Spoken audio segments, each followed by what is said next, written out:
자, 두 번째 이슈도 빠르게 살펴보도록 하겠습니다. 전문가님, 근데 범죄도시 2 보셨어요? 아니요, 안 봤습니다. 보실 예정이 있으세요? 네. 아니, 주변에서 네. 사실 2를 별로 기대를 안 했다가 네. 사실 시리즈물들은 2는 좀 재미없기 마련이잖아요. 네. 근데 너무 재밌다고 약간 입소문을 탄 것 같아요. 근데 네. 관객들도 벌써 650만을 돌파했다 하면서 또 빠르게 우리 주식시장에 이런 반응들이 나오고 있는 상황이잖아요. 이게 또 오징어 게임처럼 이렇게 한 가지 테마로 또 자리를 잡을 수 있을지 궁금한데 어떻게 보시나요? 아니 뭐 그렇지는 않고요. 그래요? 그렇게 네, 크진 않을 것 그렇게 같아요? 크진 않고 범죄도시 2라는 영화가 주는 게 범죄도시 2에 국한이 되는 건가를 우리가 먼저 좀 살펴볼 필요가 있지 않을까 싶습니다. 네네네. 그 이야기가 무슨 이야기냐면은 자, 범죄도시 2 정도의 흥행작들은 지금까지 무수히도 많이 나왔어요. 오, 그래요? 아니 많잖아요. 네, 그렇긴 하죠. 네. 천만 뭐 관객 뭐 네네네네. 많은데 뭐 지금 사실 650만 관객이라 그러면은 코로나 이후로는 이제 최대 관객이라는 거죠. 그 전에 봤을 때는 1000만 관객, 뭐 1200만 관객이 많았잖아요. 네. 그죠? 그러면 제가 이야기 드리고 싶은 건 뭐냐면은 범죄도시 2가 2에 대한 그 제작 배급사가 혹시 어딘지 아세요? 제작 배급사? 네. 콘텐트리 중앙이라는 네, 곳이에요. 콘텐트리 중앙 오늘 좀 네. 강세를 보였잖아요. 뭐 강세도 아니죠, 사실은. 네, 뭐 한 살짝 5%, 올랐습니다. 뭐 6% 정도 네. 올랐으니까 얘 콘텐트리 중앙이 그 범죄도시 2의 제작 그 배급사인데 네. 자, 보시면 6% 올랐죠. 네. 자, 그런데 오늘 쇼박스 보세요. 쇼박스. 네, 쇼박스 오늘 장중에 13% 올랐어요. 네. 자, 그러면은 이게 무슨 의미냐?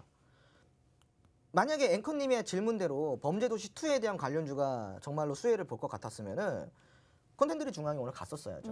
그런데 그렇지가 않고 쇼박스라든가 이런 영화 배급사, 영화 제작사라든가 뭐 이런 것들이 움직였어요. 네. 그리고 오늘 뭐 화장품 관련주들, 그리고 엔터 관련주들, 그리고 리오프닝 관련주들 전반적으로 움직였습니다. 네. 그러니까 범죄도시 2를 범죄도시 2로 보면 안 되고 범죄도시 2에 650만 관객이라는 거는 리오프닝을 우리가 기대를 해야 되는 거지 요거에 대한 흥행에 대해서 기대를 하는 게 아니에요. 650만 네. 관객이 주는 이게 코로나 이후 최대치라는 것은 매출에 대한 이런 것보다도 이제 드디어 650만 정도가 볼 정도의 시대가 다시 열렸구나를 봐야 되는 거지. 이거 네네. 지금 뭐 요 정도의 때문에 뭐 수혜다 뭐 이런 걸 오징어 게임이다 이거는 너무 가대해석을 하는 거고요. 우리가 지금 집중해서 볼 것은 다 이것도 이렇게 보시더라고요. 네. 그 의미를 퇴색시키시면 안 되는 거예요.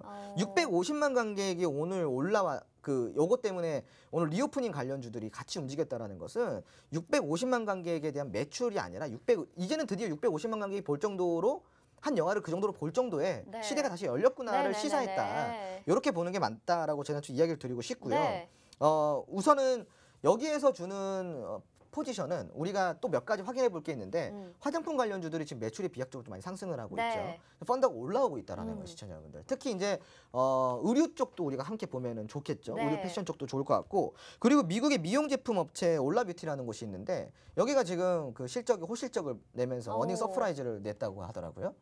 그러니까 지금 실적 시즌에서 대부분 미국 기업들이 요즘에 실적이 안 좋다 그래가지고 시장이 많이 빠졌던 거였잖아요. 네. 그 중에서 실적이 낸 걸 봤더니 미용 제품 업체, 이런 업체들이 지금 실적이 나왔다는, 네. 엔데믹에 가까워졌다는 거예요. 그러니까 우리가 그 범죄도시도 마찬가지입니다, 시청자분들. 지금 이게 뭐 관객 수 때문에 범죄도시 관련주를 찾아본다 이게 아니라 시청자분들 지금 그럴 때가 아니라 리오프닝 관련주를 공략할 때예요. 네. 650만 관객 수가 시사하는 내용, 의미 이것을 우리가 궁극적으로 그걸 파악을 해가지고 리오프닝 관련주들을 지금 다시 한번 우리가 담아볼 필요가 있지 않나 싶고요. 네. 그리고 그동안에는 기대감으로만 올랐다라고 한다면은 기대감 플러스 매출, 실적까지 받쳐질 때 그 주가가 올라오는 퍼포먼스는 굉장히 좋을 수 있겠죠. 네, 그렇죠. 그죠? 네. 그러니까 여기에 대해서 우리가 생각을 고민을 좀 해볼 필요가 있다는 거죠.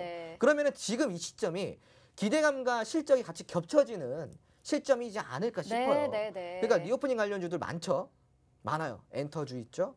항공 여행주 있죠. 맞아요. 그리고 카지노 관련주 있죠. 네. 호텔 관련주 있죠. 굉장히 많죠. 네. 네.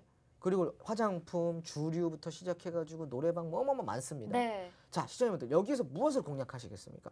이것 때문에 지금 우리가 엔데믹에 가까워졌고 엔데믹에 가까워졌을 때 리오프닝에 대한 기대감과 실적이 같이 움직이는 그런 종목을 함께 찾아야 되지 않을까요? 네. 그런 종목을 노란통 메신저 안에서 저와 함께 찾아보시면 됩니다. 네, 알겠습니다. 아마 우리가 그 기생충이나 오징어 게임이 한창 핫했을 때의 그런 컨텐츠주들의 급등을 좀 기대하고 이런 종목을 보지 않았나라는 생각이 드는데요. 이제는 거기에 초점을 맞출 때가 아니라 650만 이상의 하단에 관람객 그리고 리오프닝에 대해서 초점을 맞춰볼 때라고 말씀을 해주셨습니다. 여러분들 분명히 좀 도움 되시는 내용이 될 것 같은데요. 역시나 로드맵도 제공이 될 예정이고요. 여러분들이 어떤 정보를 공략하면 좋을지 같이 참고를 해보실 수 있는 자료입니다. 그리고 여기에 더불어서 앞으로 살펴볼 만한 리오프닝 관련주 얼마나 많을까요? 말씀하신 것처럼 항공, 여행, 호텔, 카지노, 화장품 등 정말 많은 테마에서 우리가 리오프닝을 공략을 해볼 수 있을 것 같습니다. 이제는 정말 그동안 좀 조정을 받았었던 리오프닝 관련주들 잡아볼 타이밍인 것 같은데요. 화면 하단에 QR코드 스캔하시면 되겠습니다. 스마트폰 카메라 켜시고 화면에 QR코드 비추시기만 하면 바로 노란톡방 입장 가능한 링크가